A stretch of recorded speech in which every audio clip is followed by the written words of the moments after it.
আমি আজ তোমাদের নিয়ে যাব কলকাতায় নতুন স্থাপিত হওয়া মা তারার এক মন্দির তারাপীঠ। এখানে তারা মা সবসময় বিরাজমান।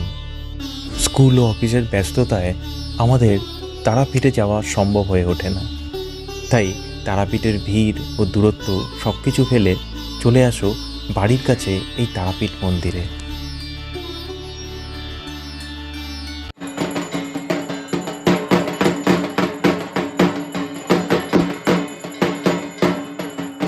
Hi friends, welcome to my new blog. কেমন আছো সবাই? আশা করি তোমরা সবাই ভালো আছো, আমিও ভালো আছি। বঙ্গাইন্ডি ব্লগে তোমাদেরকে স্বাগত। ভিডিও থাম্বনেল দেখে অলরেডি বুঝে গেছো আমি কোথায় যেতে চলেছি বা কোথায় যাচ্ছি। কলকাতার খুব কাছেই অবস্থিত আমি এক তারা মায়ের মন্দির যেতে চলেছি। তারা মায়ের মন্দির মানেই আগে ছিল তারাপীঠ। তারাপীঠ ছাড়াও বর্তমানে কলকাতায় গড়ে উঠেছে এই তারা মায়ের মন্দির। তো তোমাদের আজকে এই ভিডিওতে তারা মায়ের দর্শন করাবো। আর তারাপীঠ ছাড়াও আরও একটা ভিডিও আমি করেছি, যেটা কলকাতা খুব কাছে আটটাতে অবস্থিত তারাপীঠের মন্দির।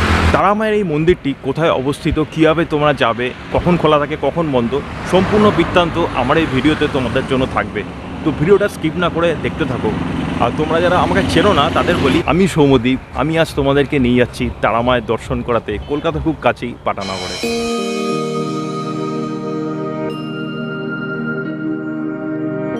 মন্দিরের মূল দরজায় রয়েছে মহাদেব ও মা কালীর কাজ করা আকৃতি, যেটি খুব সুন্দরভাবে সাজানো রয়েছে। এখানে শিলায় দেখতে পাচ্ছ এই তারাপীঠ মন্দিরটি কবে স্থাপিত করা হয়েছে।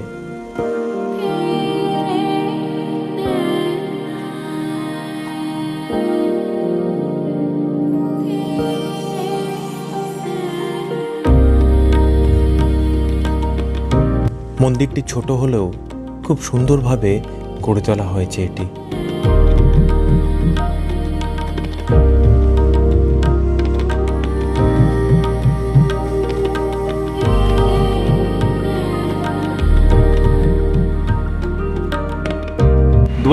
সালের 14ই জানুয়ারি এই মন্দির কিন্তু স্থাপনা করা হয়েছে। নতুন করে এই মন্দির উদ্বোধন করা হয় এবং এই মন্দিরে দর্শনার্থীদের বর্তমানে ভিড় রয়েছে। যেহেতু এই মন্দিরটি 14ই জানুয়ারি 2024 উদ্বোধন হয়, তাই মন্দিরটির বর্তমান বয়স 1 মাসেরও বেশি না। তাই অনেক মানুষই জানে না তারা মায়ের একটি মন্দির বর্তমানে কলকাতাতেও রয়েছে। বঙ্গাইন্ডি ব্লগ এই চ্যানেলের মাধ্যমে তোমরা এই মন্দির সম্বন্ধে প্রথম জানতে পারছো। তো আমি চাইবো তোমরা যত সম্ভব এই ভিডিওটি সবার সাথে শেয়ার করে নাও। যত তারা মায়ের ভক্ত আছে তারা অবশ্যই এই মন্দিরে দর্শন পেয়ে তারা মায়ের দর্শন করতে তাহলে আসতে পারবে।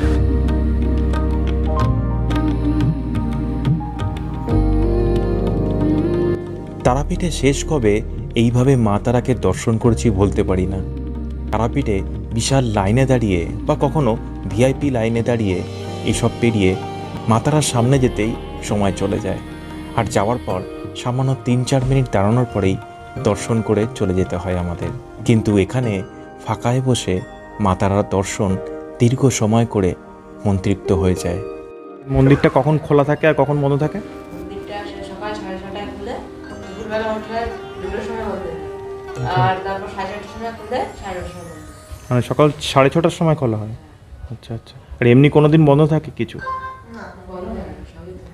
আর এমনি এখানে পুজো দেওয়ার কোনো ব্যবস্থা আছে? মানে কেউ যদি ডালা নিয়ে আসতে হবে বাইরে থেকে না কি? আচ্ছা আচ্ছা। এখানে মায়ের তন্ত্রমতে অর্চনা করা হয়, এখানে মায়ের শিলামূর্তি দিয়ে পুজো করা হয়, যন্ত্র অর্চনা করা হয়, নিত্য। ঠিক আছে? আচ্ছা আচ্ছা। মা খুবই জাগ্রত।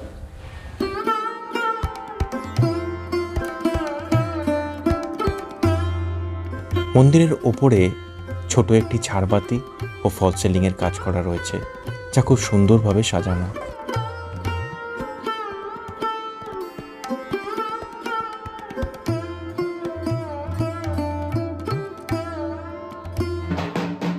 সন্ধে হতেই বদলে গেল মন্দিরের পরিবেশ। কাসর ঘণ্টা ঢাক বাজিয়ে শুরু হলো মা তারার আরতি।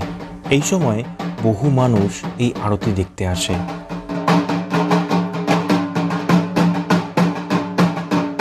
ঢাক যেভাবে বাজছিল শুনে তা দারুণ লাগছিল।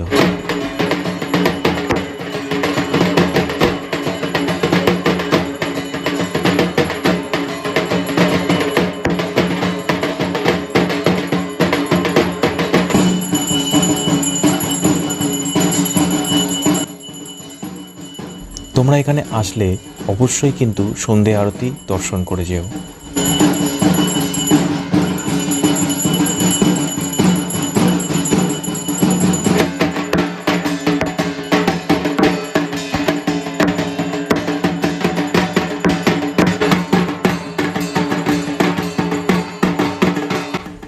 আরতির সময় চারিপাশের পরিবেশ যেন উৎসবমুখর হয়ে উঠেছে।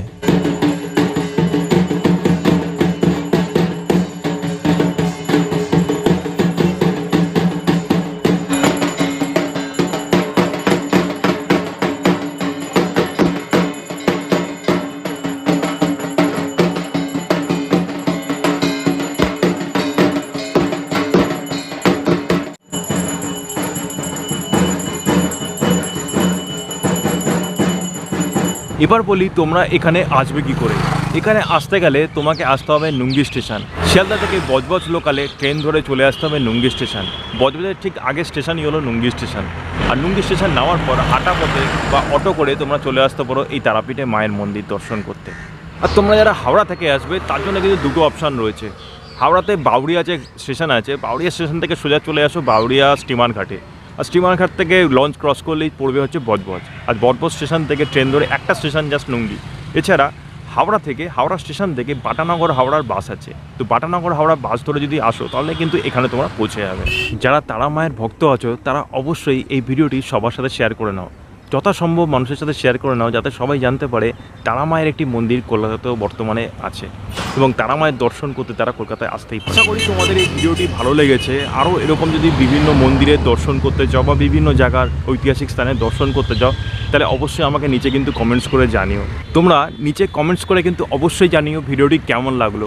আর ভিডিওটি যদি ভালো লেগে থাকে চ্যানেলটা প্লিজ লাইক, শেয়ার ও সাবস্ক্রাইব করে দিও। তো দেখা হয়ে যাবে অন্য কোনো ভিডিওতে, অন্য কোনো জায়গায়, নতুন কোনো স্থানে, যে জানা বা অজানা নিয়ে আবার চলে আসবো নতুন কোনো ব্লগে। ততদিন তোমরা ভালো থাকো, চলো বাই।